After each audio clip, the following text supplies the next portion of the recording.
निवेश आरोग्य में भाग 31 निवेश नैसर्गिक खेती में भाग 7 वैद्य दिलीप गाड़ियल पुणे। तो मैं बात कर रहा था कि नैसर्गिक खेती को हम यशस्वी कैसे बनाएंगे। मालूम है कि इसमें काफी दिक्कतें हैं, काफी प्रत्यवाय है, और फिर भी उनके ऊपर हम कैसे मात कर सकते हैं, उनके आगे कैसे बढ़ सकते हैं। तो मुख्य समस्या जो है वो कीटों की है।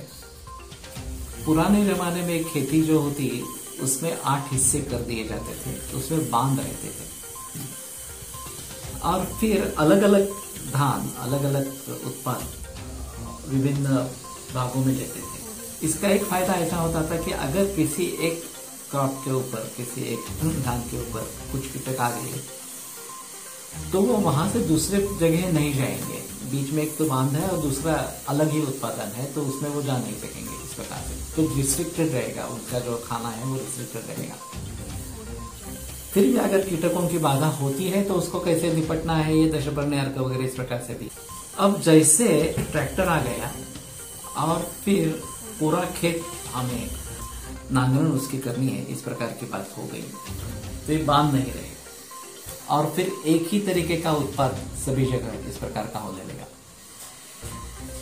तो ये मारक है नैसर्गिक खेती के लिए।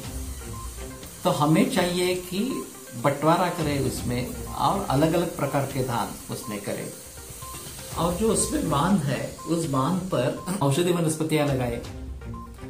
उससे एक हम औषधियों को निर्माण कर सकते हैं, वो एक एडेड प्रोडक्ट इस प्रकार का हो जाएगा, हमारे लिए एडेड उत्पन्न इस प्रकार का हो जाएगा। और ऐसी काफी वनस्पतियां हैं जो हम इस प्रकार से लगा सकते हैं। एरंड है, कुमारी है, या फिर सागर गोटा वगैरह इस प्रकार की वनस्पति है। तो कहने का तात्पर्य अर्थ ये है कि इस तरीके से अगर अलग अलग औषधियां बनाते हैं और वो बेचते हैं या उसका वैल्यू एडिशन करके प्रोडक्ट करके बेचते हैं, तो भी काफी मुनाफा इस प्रकार का हो सकता है। और साथ ही में ये मधुमक्खी का पालन वगैरह जो है वो भी हम आसानी से कर सकते हैं। नैसर्गिक खेती है तो मधुमक्खी का आसानी से आएगी, उसमें हमें शहद या मध मिल सकेगा, वो भी एक एडेड प्रोडक्ट है। पर्यटन केंद्र चला सकते हैं, और फिर बाकी किसान या जिनकी खेती है, जो खेती खुद कर नहीं रहे हैं, मेरे भी आयुर्वेद के बहुत सारे छात्र हैं कि जिनकी खेती है वो कर रहे हैं, नहीं कर रहे हैं, कर रहे हैं तो फिर नैसर्गिक नहीं कर रहे, रासायनिक खेती कर रहे हैं। तो उनसे मेरा अनुरोध है कि वहां आकर देखें कि किस प्रकार से खेती, नैसर्गिक खेती होती है, इस प्रकार से उसमें कौन सी बाधाएं आती है। हमारे यहाँ कोकण में 3-4 प्रकार के उपद्रव है। एक वानरों का उपद्रव है, कुछ हद तक खरगोश या मूषक ये जो है उनका एक उपद्रव इस प्रकार का है। काजू और आम्र ये प्रमुख उत्पादन है कोकण में, लेकिन इसमें चोरी होने की संभावना काफी ज्यादा इस प्रकार की होती है।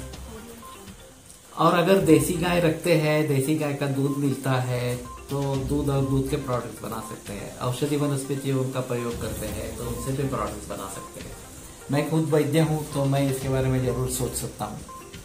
हमारे यहाँ कौन सी वनस्पति होती है, कौन सी बाकी अन्य चीजें होती है, उसको किस प्रकार से औषध में कन्वर्ट करना है, ये तो मैं कर रहा हूँ इस वक्त। तो हर एक को अपने अपने जगह क्या हो सकेगा, क्या क्या बाधाएं हैं, इन सभी को ध्यान में रखते हुए क्या करना है, क्या नहीं करना है, इसके बारे में सोचना है। और ये अगर तरीका हम अपनाते हैं तो सभी लोग मिलकर अच्छी तरीके से नैसर्गिक खेती हो सकती है, और केवल एक ही प्रोडक्ट पर निर्भर नहीं रखना है। बहुत सारे तरीके से हमें पैसे कमाने हैं, और तभी हम सस्टेन हो पाएंगे कि अच्छी तरीके से उस खेती को निभा पाएंगे। ठीक है।